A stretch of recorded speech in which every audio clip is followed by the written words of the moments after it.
Bonjour, bienvenue à tous, j'espère que vous allez bien. Heureux de vous retrouver pour cette nouvelle vidéo. Alors, parler positivement à nos enfants. Qu'est-ce que ça veut dire et comment peut-on faire? Alors, l'enfant, c'est un être en construction. Donc, c'est quelque part comme un récipient qu'on va remplir. Alors, on peut le remplir des bonnes choses, mais on peut le remplir aussi de mauvaises choses. Et c'est souvent à la maison, enfin c'est à la maison de toute manière, dès le départ, que l'enfant va apprendre beaucoup et énormément de choses. Alors, parler positivement à nos enfants, c'est avoir un objectif, c'est de voir votre enfant, notre enfant, nos élèves, tous ces petits que nous avons sous notre responsabilité, on les voit comme des adultes en devenir. C'est-à-dire que je ne vois pas que l'enfant à ce moment-là. Je dois voir ce que je vais en faire plus tard. Donc ça demande quand même une conscience, de se dire, oui, c'est un enfant, il est dans telle disposition maintenant, mais ce que moi j'aimerais en faire, c'est un adulte responsable et autonome. Ça, c'est une responsabilité que nous avons. Donc, il y a des manières de lui parler. Et dites-vous que ce que vous lui renvoyez, il vous le renverra à un moment donné. Ce que vous mettez à l'intérieur, c'est ce qu'il va vous donner. C'est logique. On ne peut pas cultiver des tomates et obtenir des carottes. C'est pas possible. C'est pareil pour un enfant. Ce que vous avez semé à l'intérieur de lui, c'est ce qu'il vous dira plus tard. Donc, si vous êtes positif, vous aurez du positif. Si vous faites du négatif, ben, malheureusement, vous obtiendrez du négatif. Alors, par exemple, pour être concret, comment on peut parler à nos enfants? Déjà, c'est de dire les choses une fois et de ne pas le répéter. Pourquoi? Parce que quand vous répétez énormément les choses, l'enfant va s'habituer au fait que vous répétiez les choses. Et il commencera à faire les choses que, au nombre de fois où vous répétez. Par exemple, il y a des gens, ils répètent toujours 2 fois la même chose ou 3 fois. Lève-toi, lève-toi, lève-toi. Vas-y, vas-y, vas-y. Dépêche-toi, dépêche-toi, dépêche-toi. Non, dites-le une fois et attendez le résultat. Et dites-vous que le temps pour un enfant, ce n'est pas le même temps que pour un adulte. Parce que pour l'enfant, à la base, il n'y a pas de temps. Le temps est une construction. C'est une construction mentale et intellectuelle. Eh bien, il faut d'abord laisser aux enfants le temps de construire le temps. Laissons du temps au temps. Ça, c'est connu comme phrase. Et de dire les choses une seule fois. C'est le moment d'aller à l'école. Il faut mettre ses chaussures. Il faut prévoir à la veille qu'il va mettre du temps pour les mettre, surtout la première fois. Et c'est pas parce que nous, en tant qu'adultes, on met nos chaussures en 3 secondes qu'un enfant qui n'a pas encore de motricité fine, qui n'est pas encore dextère, qui n'a pas des gestes précis, il va mettre ses chaussures tout seul.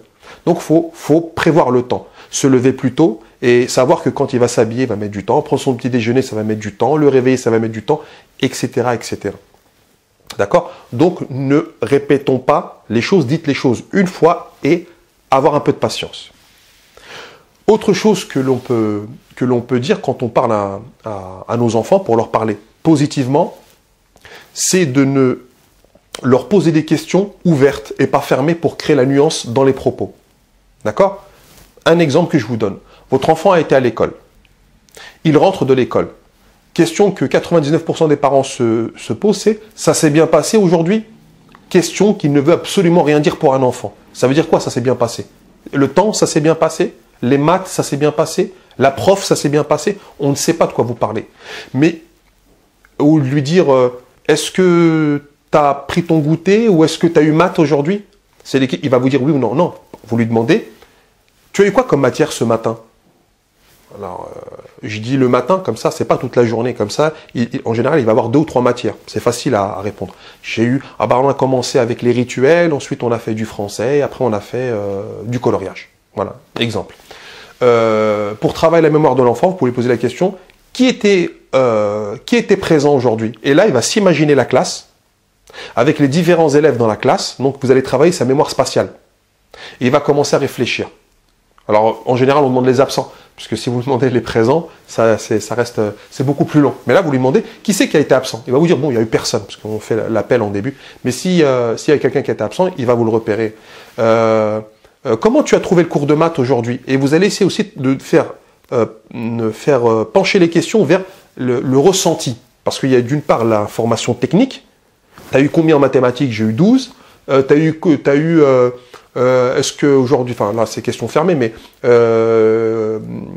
tu as eu quoi comme contrôle, comme évaluation? Ben, j'ai une évaluation de français. Mais si vous lui demandez, vous faites pencher les questions plus sur le sentiment, comment tu as trouvé le contrôle? Je l'ai trouvé difficile. ou je me suis pas senti à l'aise. Là, vous allez développer l'intelligence émotionnelle et surtout mettre des mots, parce que l'intelligence émotionnelle, nous l'avons tous, mais la difficulté, c'est de ne pas avoir de mots dessus.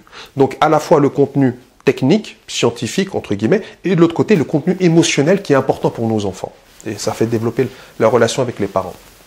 Donc, voilà les conseils que moi, je vois dans une première approche. On pourrait en parler pendant très longtemps, mais on a décidé de faire des vidéos assez courtes pour vous donner des pistes et des débuts de solutions.